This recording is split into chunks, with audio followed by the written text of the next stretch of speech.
Un saludo cordial para nuestro público. Acabamos de escuchar el recital de el Ensamble Fundación, que está conformado por Alexandros Jusakos e Ivanka Milosevic, quienes están ahora junto a nosotros y nos van a contar un poco sobre la fundación y sobre el ensamble. Hola Ivanka y Alex. Hola Javier. Hola Javier, mucho gusto.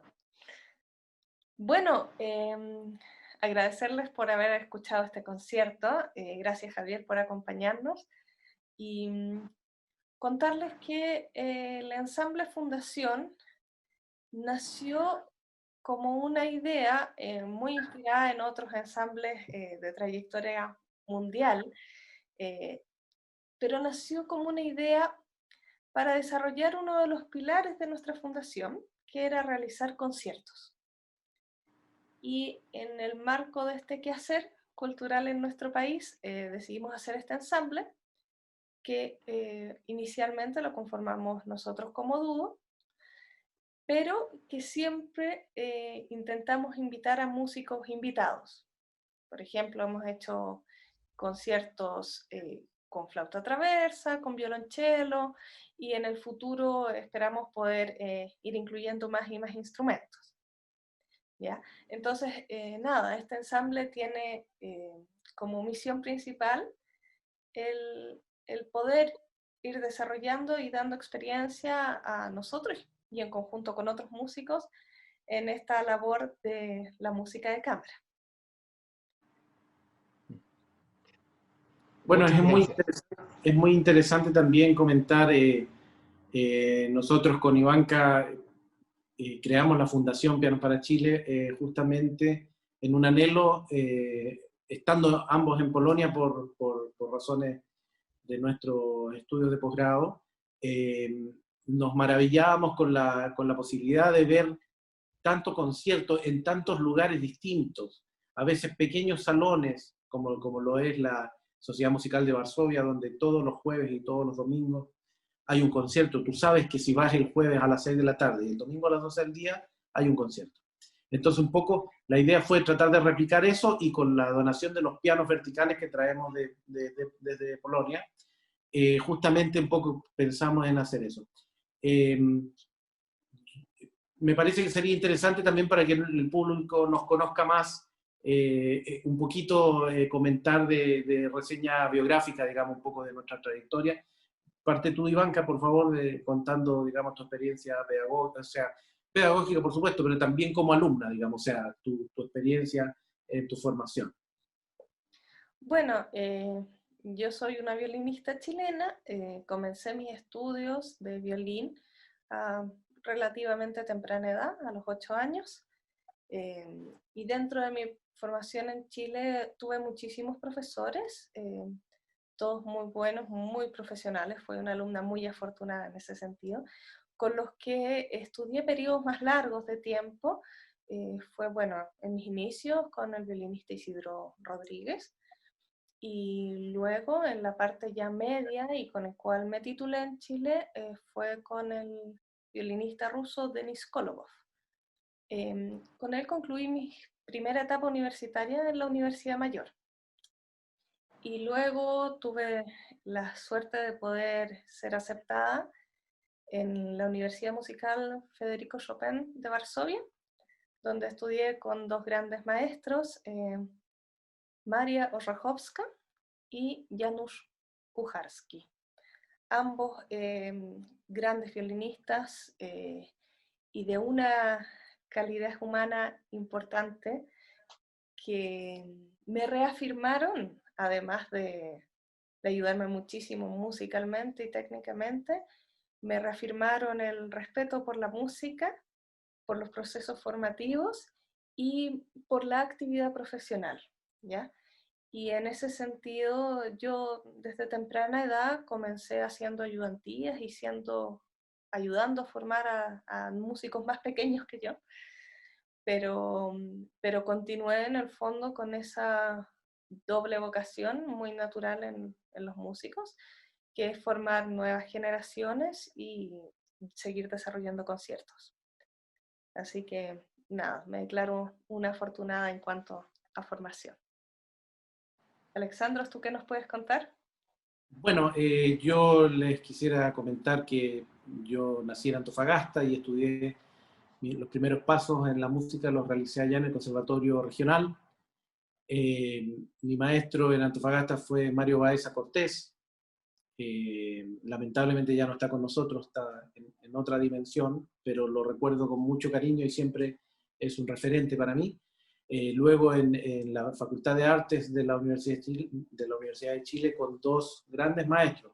En piano principal con Fernando Cortés, que es un gran maestro de los más importantes, el formador de muchos pianistas en Chile. Y siempre nombro a la maestra Elvira Savi en música de cámara. Ella siempre me agradecía que yo la ponía en mi currículum, pero para mí fue muy importante lo que trabajé con ella, la manera de enfrentarme a la música de cámara. Por eso fueron ambos maestros que me significaron mucho para mí.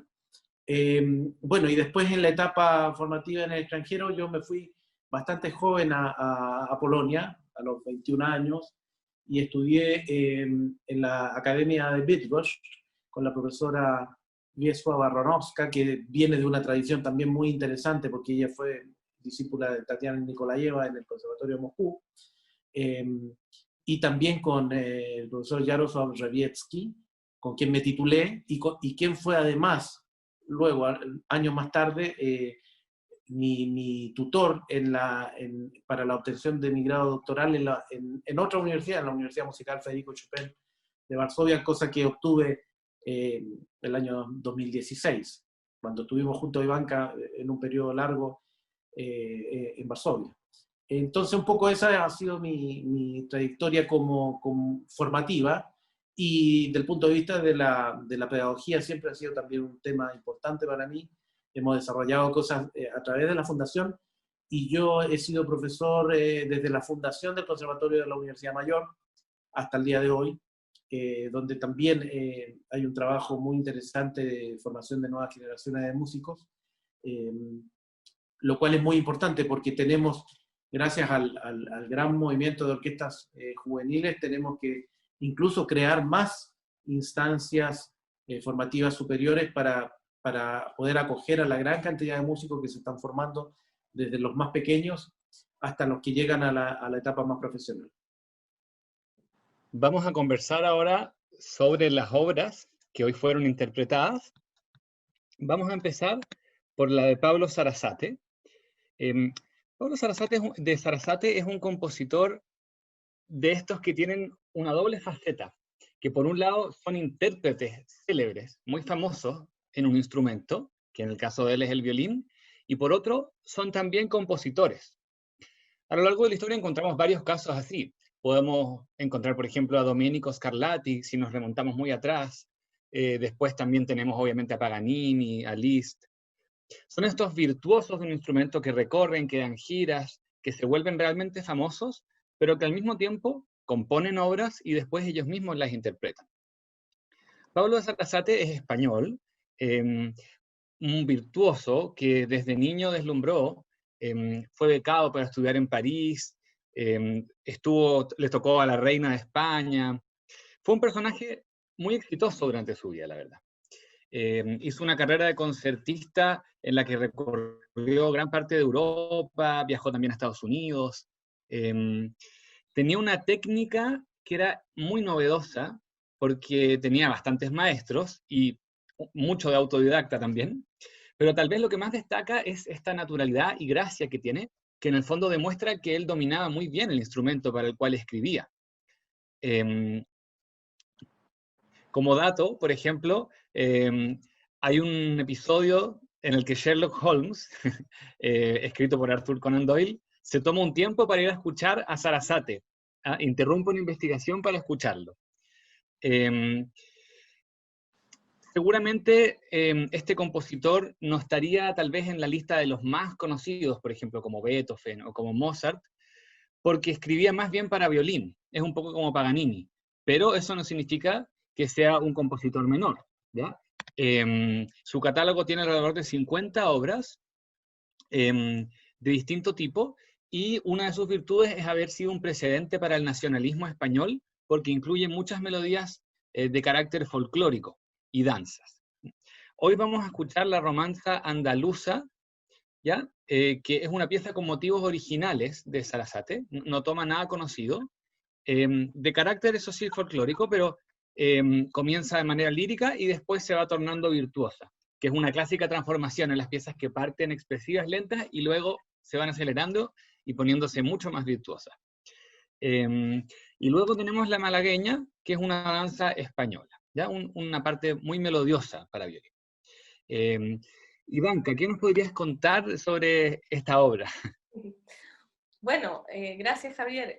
Sobre las obras que ya presentamos y sobre el compositor mismo, los españoles dicen con mucho orgullo y muy merecidamente que Sarasate fue el Paganini español. Y claro, a lo largo de la historia del violín, siempre han habido estos grandes compositores y violinistas que se han destacado musicalmente con sus composiciones, pero que estas composiciones también han servido para desarrollar la escuela violinística o la técnica violinística, ¿ya? De hecho, en el estudio del violín nosotros hablamos que hay varias escuelas bien distintas y bien definidas, cada una de ellas. Todas muy importantes de abordar para cualquier músico, joven músico que quiera llegar a ser profesional. Y en ese sentido, Sarasate reúne varias cosas especiales, que no es que haya sido el único que las hizo, pero, pero sí las hizo todas juntas y les dio un valor en sí mismas y conjuntamente hablando también. Me explico. Sarasate efectivamente se puede decir que es uno de los exponentes de la música nacionalista, y en su caso, claro, es para violín, porque era, como bien dijiste, violinista y compositor. Eh, Ahora bien, hay distintas maneras de tratar el lenguaje cuando uno habla de música nacionalista. Eh, Siempre decimos que estos grandes compositores que rescataban las melodías folclóricas propias de su región eh, dieron un vuelco a lo que se venía componiendo, ¿no? Que era muy imaginativo, muy personal, y buscaron inspiración en la música regional, nacional, y por eso se llaman corrientes nacionalistas, ¿ya? No en un sentido patriotero, simplemente de rescate y de reconocimiento.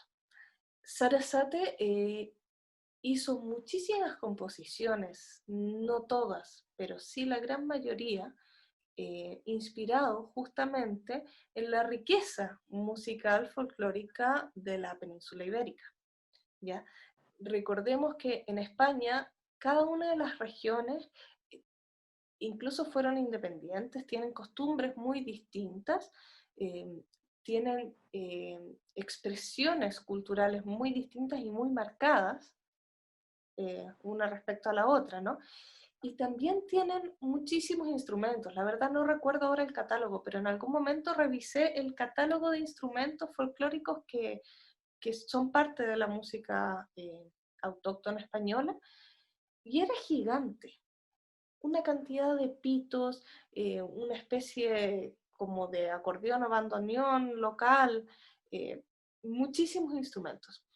Y en ese sentido, observo que Sarasate no solo desarrolló la música basándose en los estilos locales, sino también imitando los instrumentos de estos estilos. Y ahí es donde logra algo que los violinistas agradecemos mucho, que es que realmente con estas composiciones marcadamente folclóricas, al imitar otros instrumentos, desarrolló la técnica del violín. Porque el violín tenía que muchas veces dejar de ser violín para parecer una guitarra o para parecer una flauta, ¿ya? Entonces, claro, el desarrollo instrumental es muy importante. Y por supuesto que podríamos decir que como compositor, su culminación máxima es en este manejo del arte de la melodía, que hace que todas estas compenetraciones del violín con otros instrumentos y con estos distintas danzas folclóricas de España sucedan con una máxima naturalidad.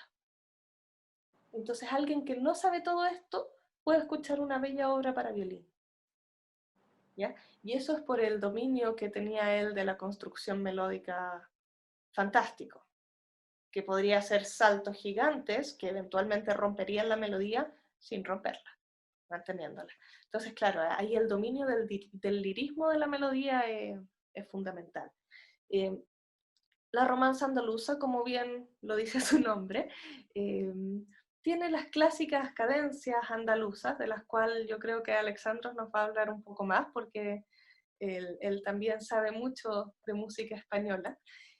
Y bueno, la malagueña propiamente tal que tú decías, efectivamente, es una melodía de una tranquilidad tan placentera, y claro, para escuchar es un agrado, tremendamente difícil para tocar tranquilamente en el violín. Pero son esas cosas que, claro, para escuchar es una cosa, para tocar es otra, ¿no? Alexandros, que tú nos puedes contar más de los arquetipos de la música española. Bueno, estas dos obras tienen, bueno, la característica que son de alguna manera de la misma región.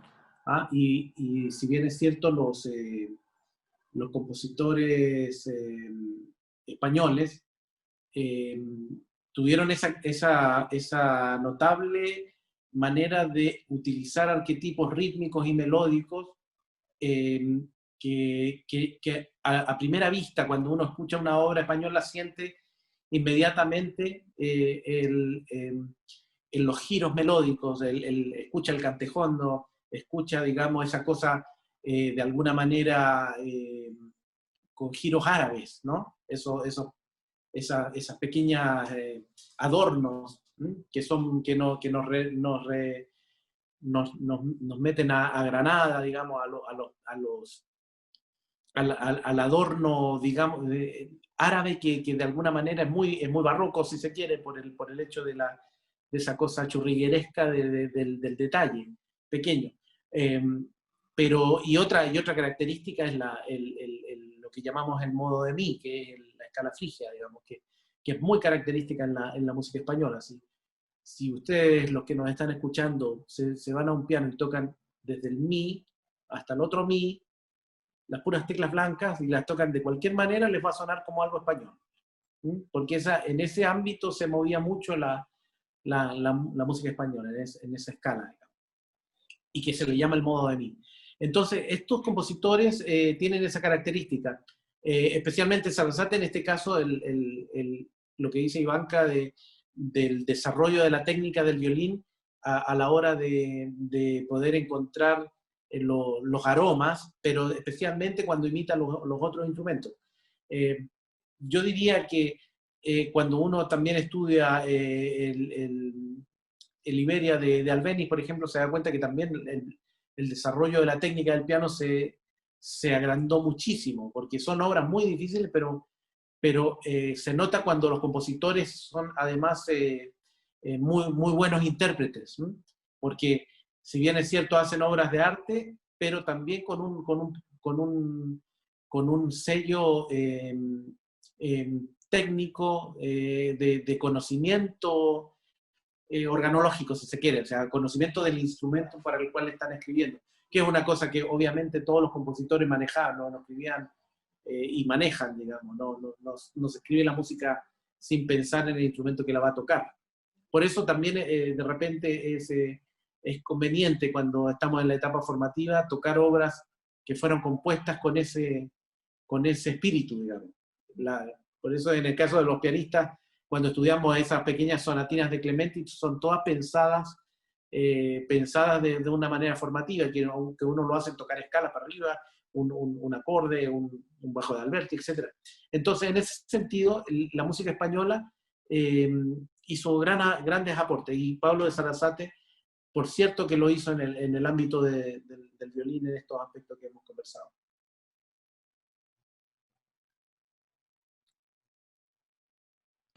Muy bien, muchas gracias.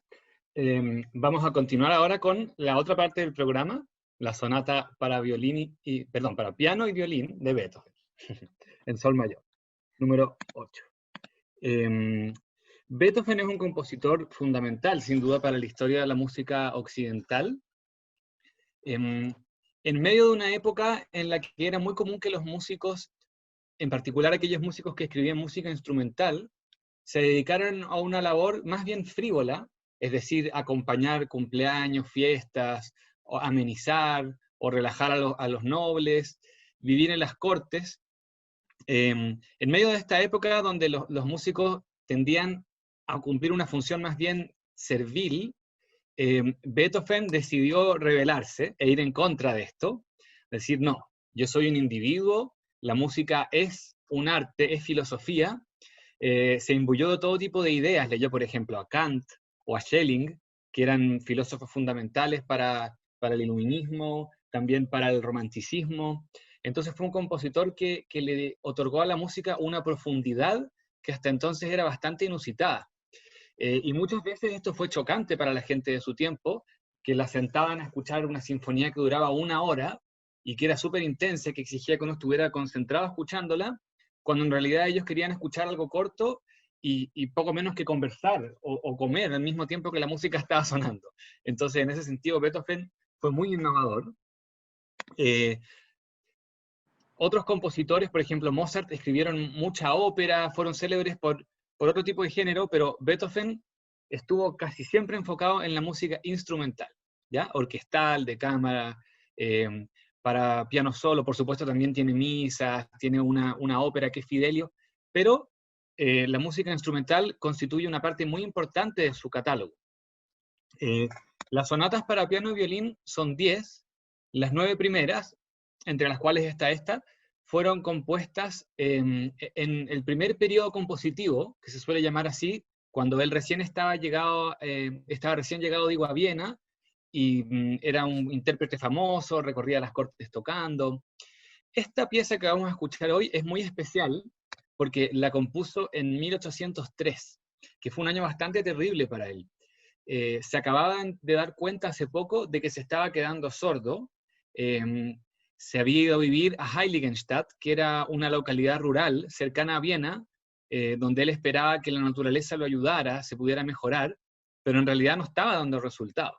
Incluso el año anterior había escrito un testamento, que en realidad no es un testamento, sino que es una carta donde él señala que está muy deprimido, que no sabe qué hacer, que le da vergüenza estarse quedando sordo, que le da miedo, pero que aún así está dispuesto a seguir componiendo, ¿ya? Es una época muy trascendente, muy potente en su vida. Esta pieza, en especial, tiene bastantes cambios de carácter, algunos de ellos un poco abruptos. Tiene sforzato también, estas notas así, ¡pah!, que son como un acento, que llega de pronto, ya que tiene mucha fuerza, un arrebato. El allegro inicial es bastante, ¿cómo podríamos decir?, lúdico o juguetón, por esto mismo que decía de estos cambios constantes.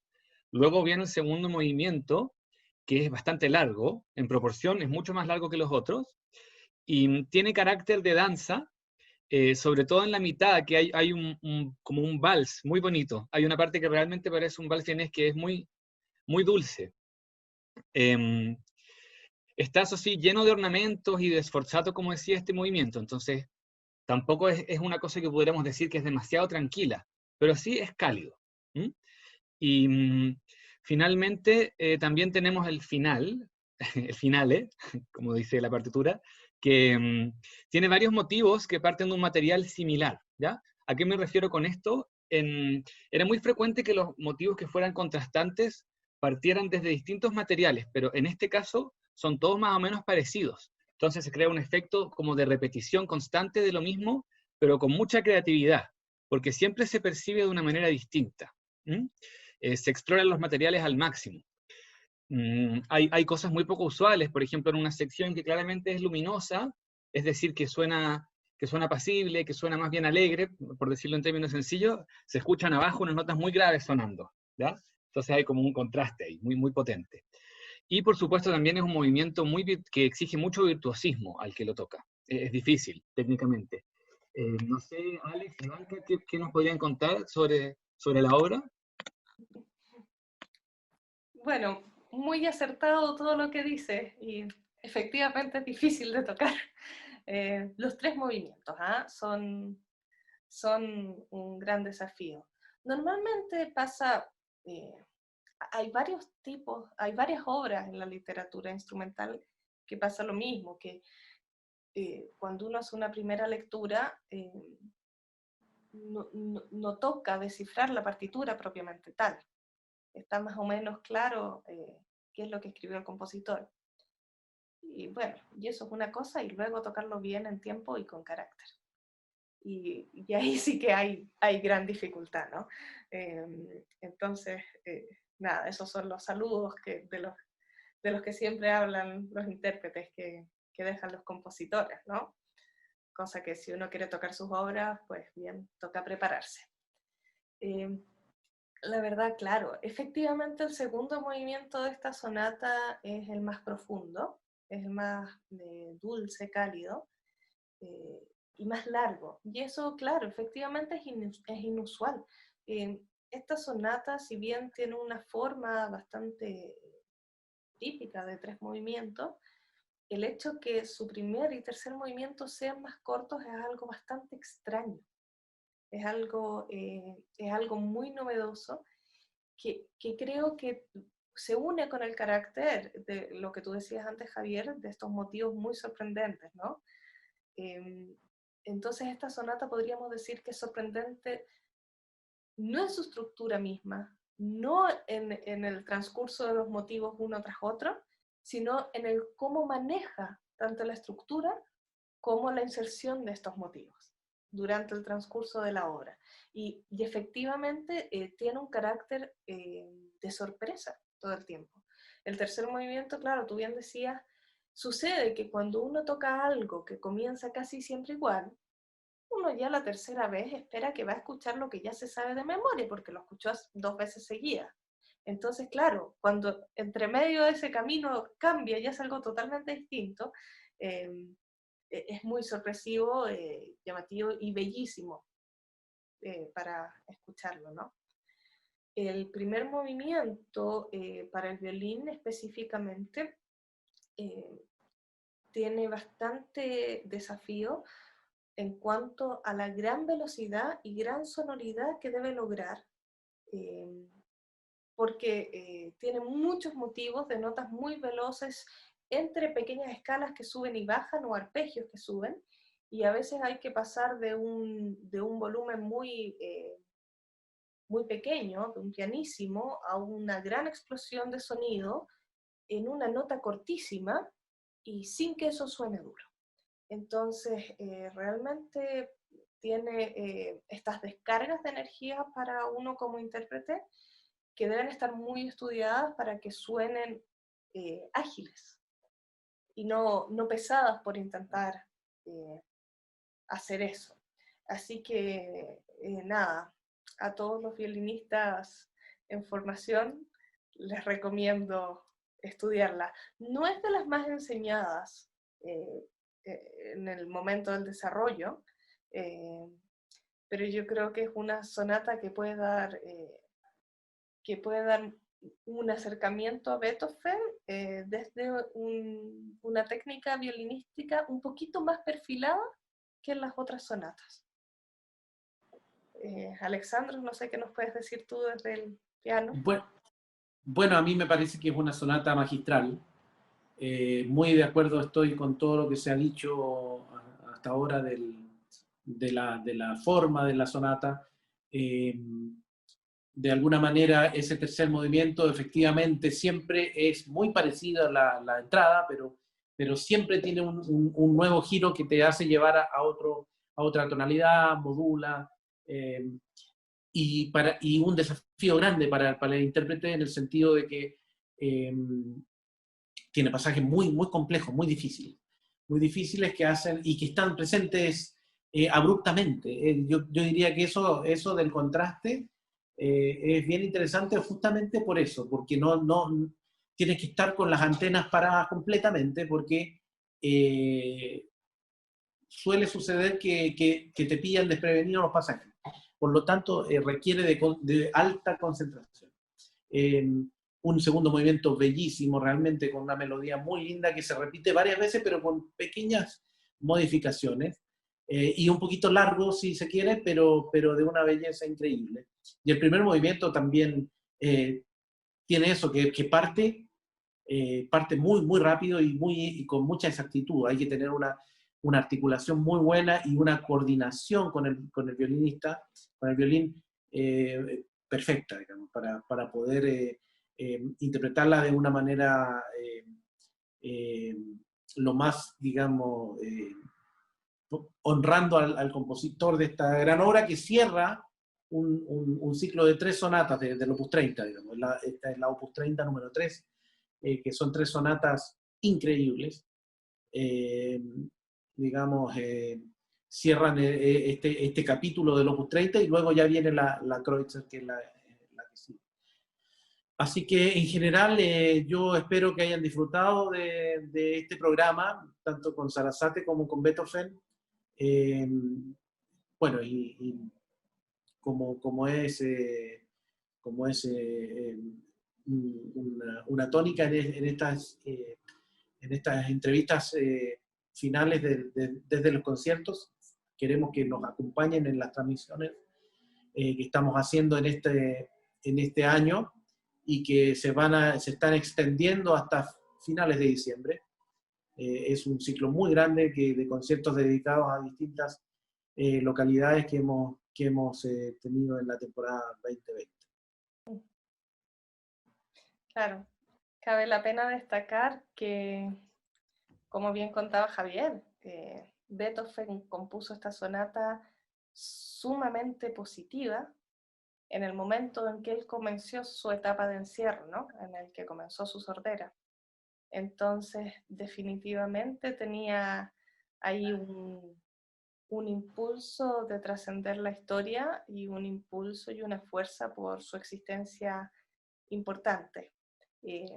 Así que nada, en este año que celebramos sus 250 años, nos toca aprender de él y mantener en alto el ánimo y continuar haciendo nuestra labor nosotros como músicos y cada uno en su actividad, ocupación o profesión. Muchas gracias por acompañarnos. Muchas gracias. Muchas gracias.